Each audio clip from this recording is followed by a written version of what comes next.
এই বছরে আমাদের কালী পুজোর ভাগ পড়েছে, তো আমরা গেছিলাম যথারীতি ঠাকুর বুক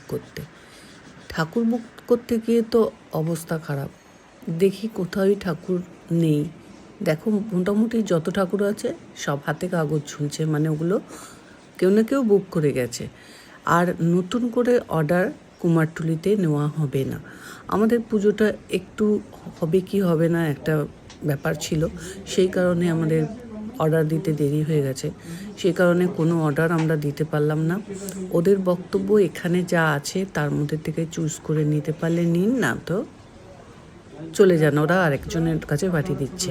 তো এইভাবে আমরা 4টে দোকান ঘুরে লাস্টে একটা দোকানে গিয়ে একজন মাকে আমাদের মোটামুটি আমাদের যেটা মাপ হয়, কিন্তু সব চাহিদা পূরণ হলো না।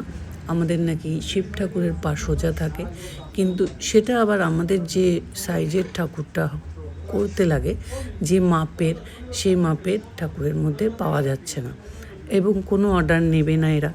অগত্যা মধুসূদন আমাদের শিব ঠাকুরের পাটা একটু ভাঁজ থাকা অবস্থাতেই একজন মাকে চুজ করতে হলো।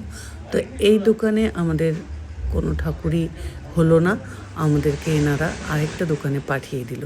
সেখানে গিয়ে আমরা দেখলাম, তো সেখানেও বলে দিল যে অর্ডার নেবে না। সেখানের ভিডিওটা আমি করতে পারিনি। লাস্ট যে 4 নম্বর দোকান, সেখানে গিয়ে এই মা শুধু কাগজ ছাড়া রয়েছে এই দোকানে কিছু ঠাকুর, তো ওই মাকে আমাদের সিলেক্ট করতেই হলো। পা যতই ঠাকুরের ভাঁজ হয়ে থাকুক না কেন, শিব ঠাকুরের পা, তাও আমাদের এনাকেই নিতে হলো। আর পরে